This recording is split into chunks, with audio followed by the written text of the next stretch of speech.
encierro, me aíslo, porque así pienso que nadie me va a poder agredir. El temor también es complejo porque tiene mucho que ver con percepción. Yo no voy, por ejemplo, al Parque Fundidora, yo sé que no, pero es un chiste. El Parque Fundidora es muy bonito, pero si a mí yo extranjera me dijera, Macarena, se ve bonito, pero ni te acerques porque ahí no vas a ver vida. Yo no salgo del hotel, o sea, no voy al Parque Fundidora. Y es una lástima, me estoy perdiendo un tremendo parque urbano, precioso. ¿Por qué? Porque mi percepción de temor construida por información de mi experiencia, de las noticias o de lo que conversé con alguien, está modificando mi conducta espacial. Entonces, lo que ocurre con la percepción de temor es que incide mucho en la forma en que usamos la ciudad. Oscar Newman, de alguna manera, nos plantea un modelo de arquitectura defendible que tiene que ver con umbrales de temor. Él plantea Defensible Space, así se llama su libro, y yo me separo de los que no conozco porque así minimizo el riesgo. Entonces empieza a generar lo que conocemos como las gay communities o los condominios. Pero imagino que ustedes tendrán acá en Monterrey. Bueno, no solamente en Monterrey, tenemos condominios en todas partes de la región. Es lamentablemente lo que más tenemos. ¿Y qué pasa cuando una ciudad se empieza a construir y encerrar en muros porque tiene miedo? Empiezan a haber guetos. El condominio uno, el condominio otro. No nos contactamos. Es más difícil. O a veces el espacio público cuesta más activarlo. Cuando uno tiene una plaza tan bonita como la Macroplaza, es potente, pero claramente uno se sale de la oficina en la noche, si viene un condominio va con el carro, portón eléctrico, entra el carro y nunca supo el vecino quizás. Eso nos pasa en todas las ciudades. ¿Cuál es el riesgo de un modelo así? Que en apariencia es súper rentable desde la perspectiva del mercado, porque yo sé que se vende seguridad así, y que en apariencia es seguro. Es que no es sustentable. ¿Qué pasa cuando un condominio así es vulnerable? ¿Qué pasa cuando entran delincuentes? ¿Qué pasa cuando hay una violación? ¿Qué pasa cuando alguien vulnera tu seguridad? Estás peor, estás en una isla aparentemente segura y más desconectada. Por lo tanto, es muy importante, y así se demostró en los proyectos pilotos que hizo Newman, su seguridad en reducción de indicadores duraba como los primeros 5 años. Así y otros proyectos pilotos que él hizo, donde el gobierno americano metió muchos recursos al comienzo, fueron exitosas al comienzo, y luego, una vez que no se sostuvieron, porque no había una cohesión social que los sostuviera, también en otras variables, se volvieron tremendamente peligrosos. Luego, en la década del 80, aparece en Inglaterra un matemático que con un enfoque sistémico en la ciudad se pone a estudiar patologías urbanas. Habla de que se llama Ben Hillier, de la sintaxis espacial, Space Syntax. Muy interesante, un modelo súper interesante que va mucho más allá de la seguridad, pero yo lo que rescato es ciertos enfoques que tienen para entender la localización espacial de los delitos. Porque estuvimos esta semana en las reuniones con el equipo de seguridad del municipio de Monterrey. Me llevé una grata sorpresa de lo bien preparados que están, de los científicos que son para su enfoque. Tienen tipificados como 78 delitos. O sea, ya de entrada, no hablan de la delincuencia. Hablamos de robo, hablamos de hurto, hablamos de violación, hablamos de tipificación de delitos. ¿Y por qué soy enfática en esto? Porque cada delito se localiza en el espacio de una manera particular. Si nosotros referenciamos estadísticas de la policía, nos vamos a dar cuenta que en un mismo barrio se generan concentraciones delictivas según naturaleza del delito. Y eso tiene todo que ver con el lugar donde se concentró. Entonces luego uno va a visitar el lugar y se da cuenta que hay una lógica. O sea, claramente los delitos de oportunidad tienden a vincularse, por ejemplo, a esquinas que están mal diseñadas, donde hay un mercado potencial de la víctima, y así y así. Con Bill Hillier lo interesante es eso. Hillier no se mete tanto en la percepción de seguridad, pero sí en el análisis estadístico, probabilístico, de cómo una configuración urbana vulnerable nos puede localizar cierto tipo de delitos. Este es un mapa de la ciudad de Gosnells. Cada eje, este es un axel map, representa una calle del sistema. Tienen distintos colores porque han desarrollado un modo de calcular el nivel de integración de una calle respecto a otra, y esos puntitos son robo contra la propiedad. Entonces ellos están haciendo una correlación matemática de si a más integración o menos integración de mi calle, mayor o menor localización de robo contra la propiedad. A ese nivel como de precisión deberíamos llegar cuando tratamos de entender la relación entre la ciudad y la seguridad. Giller nos plantea otro tema que es importante de tener en cuenta cuando uno hace CERTED o seguridad urbana, que es de la comunidad. Jane Jacobs nos hablaba de la comunidad de residentes, ¿verdad? Que se conozcan los vecinos, seamos buen vecinos, generemos espacios para conectarnos. Newman nos hablaba de la comunidad de los conocidos y los desconocidos.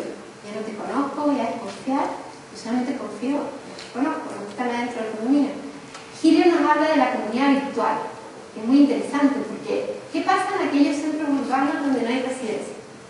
¿Cómo hacemos un análisis socioambiental de vulnerabilidad delictiva en esos lugares? Porque no tenemos residentes. Yo no puedo pretender que un feriante o un comerciante entre en un nivel de profundidad y empatía y contacto como lo haría quizás en una zona residencial. Pero la ciudad tiene muchos espacios comerciales, entonces ¿cómo le entramos? Ahí el modelo de Giller es muy útil. Ahí vamos a ver cómo después. Y finalmente está CERTED, que yo les contaba. CERTED de primera generación, que tiene que ver como más con el enfoque de cómo la arquitectura y el urbanismo me ayudan para la posibilidad de vigilancia natural y los principios que comentamos. Y luego, el que más me gusta a mí en particular, que es el CERTED de segunda generación, que incorpora al habitante y la participación comunitaria. Y acá entramos a una superdimensión que yo creo que está re poco explotada y estudiada y que nos da para muchos años, creo yo, de trabajo e investigación. CERTED plantea una tesis, CERTED de segunda generación, que el nativo del territorio es experto de su sensación de seguridad ambiental. Y así como un nativo experto, así decimos nosotros, todos ustedes son nativos expertos de su territorio, yo del mío.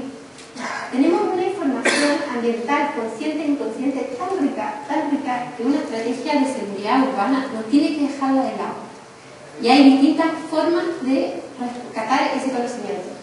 Y cuando hablamos de ese conocimiento, todos somos nativos expertos. Un niño de 3 años es un nativo experto. Y lo hemos podido demostrar. Y un adulto de 80 también. Y así. Vamos a ver cómo.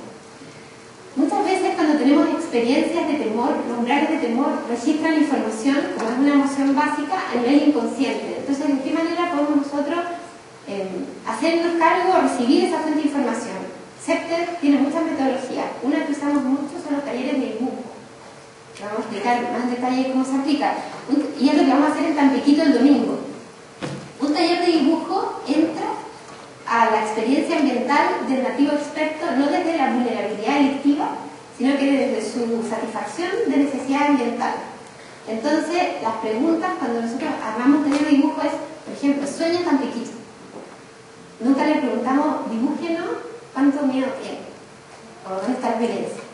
¿Por qué entramos por el lado positivo? Porque lo invitamos a expresar y a vaciar información. Y de alguna manera, si el fenómeno violento y delictivo es pregnante para él, va a aparecer igual en el dibujo, de manera inconsciente o a veces consciente. Hay muchas formas de analizar dibujo. Nosotros siempre lo hacemos en todos los proyectos, sean públicos o privados. A veces los clientes privados dicen, ¿qué es esto? ¿Estás segura? ¿Cómo vamos a basar un proyecto en esto? Siempre. Y podemos llegar a hacer análisis estadísticos, cuantitativos y cualitativos de los dibujos. Ahora vamos a ir por principio, profundizando un poco. La vigilancia natural, ver y ser visto. Yo necesito que el medio ambiente urbano esté diseñado de tal manera que promueva un mecanismo de vigilancia natural alto. La vigilancia natural tiene una dimensión diurna y una dimensión nocturna. De noche, y eso ya está medido, demostrado y evaluado en distintas partes del mundo, los umbrales de temor aumentan porque mis campos visuales disminuyen si yo soy peatón, y especialmente si soy mujer. La mujer está ya como estudiada, que tiene una sensación de temor, además de todos nosotros como un termómetro altruista. La mujer proyecta su temor o su necesidad de protección a su familia, esté presente o no esté presente. Por lo tanto, el termómetro que generalmente usamos para la estrategia de CERTED es el umbral de seguridad o inseguridad de las mujeres. Si una mujer se siente segura en un espacio, tú la vas a ver trotando, la vas a ver haciendo gimnasia, como nos pasó ayer que visitamos un centro comunitario en la colonia Independencia. Si el espacio es inseguro, no vas a ver a ninguna mujer en el espacio, a menos que la pobre tenga que obligadamente recorrer un espacio y esté con miedo. En lo anterior es muy importante también plantear que más luz no es más seguridad. Muchas veces es como como un lugar común esa frase, pero lamentablemente se usa tanto para inversiones de fondos internacionales, locales, centrales, y se sobreilumina. Y cuando tú sobreiluminas, puedes poner a la víctima en vitrina y generas todo lo contrario y se te dispara el robo. Y me pasó, yo te digo lamentablemente porque tuve esa equivocación. Hace como 8 años, yo juraba que sabía hacerlo. Y tuvimos una experiencia y lo que logramos fue, se disparó el auto. Y habíamos iluminado peces, no habíamos iluminado bien, habíamos sobreiluminado. Además tiene que ver con la eficiencia energética, no tenemos por qué sobreiluminar, tiene que ver con la contaminación lumínica. Lo estamos viendo en los proyectos que estamos trabajando con Delta, hay que iluminar estratégicamente. Lo que necesitamos es la luz apropiada. Proper lighting. ¿Y qué es eso? Todo el mundo dice, ya, pues ¿qué es? Dame un número. Dime, ¿cuántos lux? ¿Qué tipo de lámpara? Yo lo quiero poner en la regulación urbana. No, lo que hay que poner son criterios. Pucha, qué difícil. Y se lo digo porque me pasé buscando ese número famoso por más de 8 años. Hasta que en Canadá, afortunadamente, los que más sabían de esto me dijeron, ¿sabes cuál es el criterio que estamos considerando para ciertas áreas? A través del Plan Regulador de Toronto, estamos considerando la Chile, donde aplicamos esta metodología, y ese dibujo de arriba, esos arbolitos pequeños los hizo un colono. Entonces fuimos con un amigo mío, que era alcalde, que estaba muy asustado porque él estaba innovando esto. Entonces, digamos, todavía me acuerdo en el carro al taller, y me decía, ¿qué es segura? Porque jalé a la autoridad política, se tiene que estar ahí presente. Y me decía, sí, ¿de qué tienes miedo? ¿Estás segura que soy un experto? No me vaya a pedir una nave espacial, no me vaya a pedir una piscina olímpica, ¿con qué dinero si soy un municipio pobre? Le decía, Jote, se llama Manuel José, pero digo, Jote, te vas a sorprender. El experto te va a enseñar a ti. Bueno, cuento corto, que teníamos muy poquito dinero y íbamos a recuperar un parquecito pequeño. Les pedimos que sueñen su parque y que hagan unos primeros sketches y aparecen estas cosas. Entonces, luego montamos los dibujos en una pared y vamos entrevistando al experto nativo. Y aparece esto. Entonces le pregunto,